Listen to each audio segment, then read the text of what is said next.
Ula Starlight te channel lo lom le ta chuwa he man soi to video masal panga soi to ngan ha channel a bo thu le kating lam panga bo na sang ka to thu te pogoro soi to chuan kha thian hu tak tak te zara fiji te habigin ni zara khan le thian sang te pon zara leo in hey subscriber te pokan nei chole phang ha zo zot ania video pakhat na atang pon chon hey zanina nga patni na tur ron ti don ania chon ei kan hmuang hian mobile gens update thar daurau te meang ha ron omle to hey background UI te po hey ron thak ani mera khu tui pui lampang te po aron lang deuh ri to me na angreng khop me nge eng do lampang hian zir hian an thak ve được to nghe mani kar ching chi lo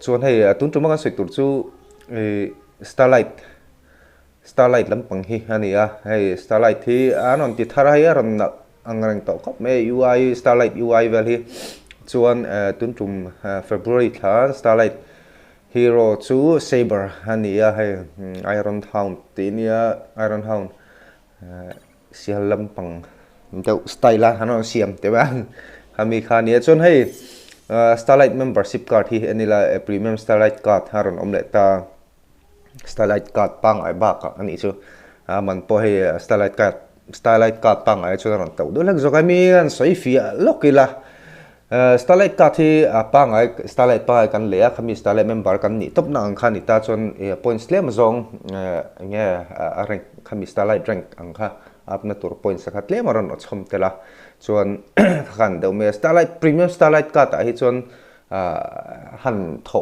san pa nei vak lo te me ang areng ka kha level 15 chuang kha han up to hal theing ka ria engma lati ma po khan tiang wal chu ni se tlang puin starlight ka thi le a lok deuh ma so hey diamond sen ho tur nei lo tan chuan te me te a budget friendly ba ka nei tur ang kha chu anei theilak thowa ka pa ngai tang hian chan hei chuan tun tum starlight ta hian hei a ka ta hian on ti tlom deuh hlek boka starlight ka danga chuan starlight membership danga chuan diamond zanga somnga hani thina hi tun tum chu zathuma a voi khat na tur ron thak na voi khat tur ani wange mani zathuma aron tia ron tlom deuh hleka diamond zathum aron tia chuan starlight membership te ka ti starlight ta thilom thar itlem zong han enfia deuh hleka first purchase reward in tia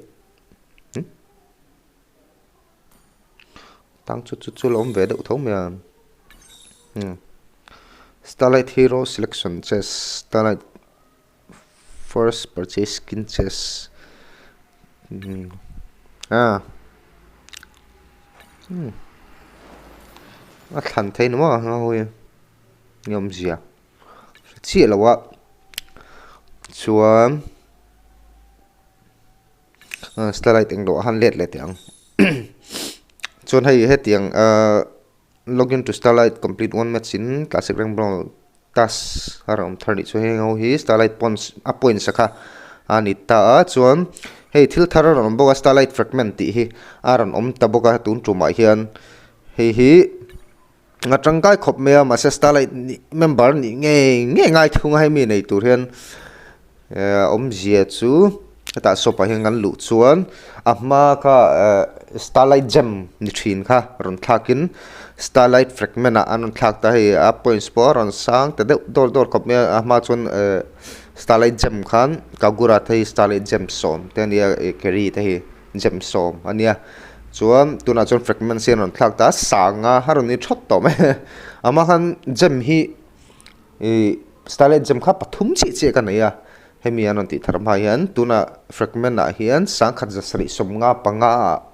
anon ti chho nge anon let anon convert ani chu chuting chu ni deuh maya chuan ai lei tur sang om ve ta nul to me he thil hi na ro he nei ngai ni denga god hi god boga chuan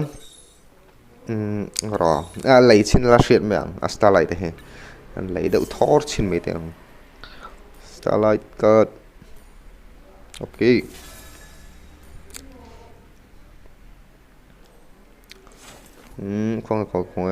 Where is it? Where is it?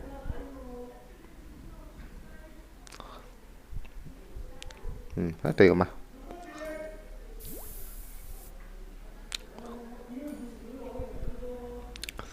Okay.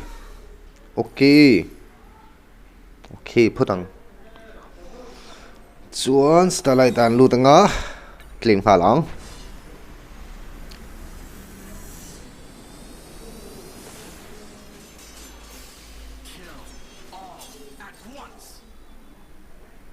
Animation chu nal ve rang. Zep lawang. Entrance animation chu.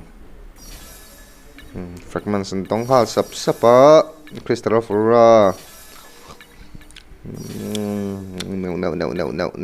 No.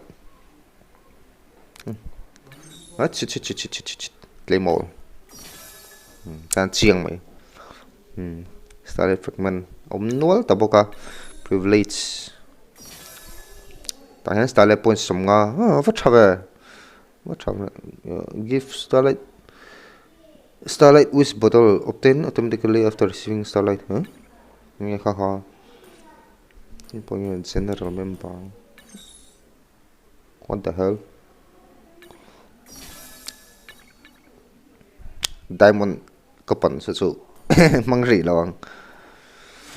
Chuan nghe kan an tum kha Starlight Hero section chess. Nai sabak. Ngai rang. Chuan Kon sinimi. Hey. Nghe what is this?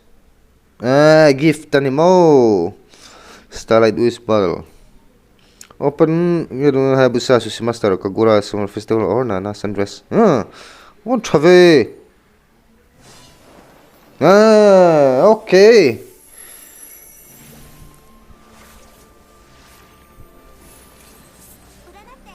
Hey, masay. Skin. Come on, fun. Let me see. Let me look at it. Mates, where is Kagura?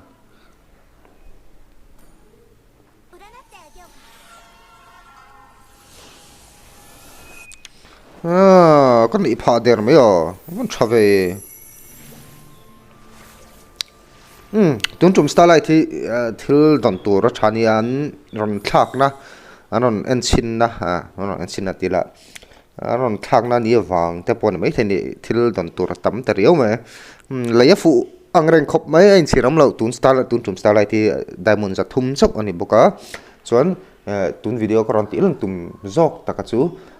Tuần Starlight member hi anh tuần Starlight thì anh anh tiếng anh thạc đàn anh thiếu tiếng anh thiếu thang nghe thì làm bằng khăn đỡ dọc mà nga chú kha karon anh tiếng ngang khang hậu khan nhá chuan overall là chuan khai khom na chuan lấy phụ lok kha skin thar pakhat don pha special summer skin kami khan don pha chu teng vel chun ya chuan khang hau zong kha ni deuh mel mai a chuan fragments po kha Starlight fragments po kha ka tong pha ka don pha nul mai a hei ka dong phang ha trap mai keo ti hei ka duwa ni le hemi hei ka du boka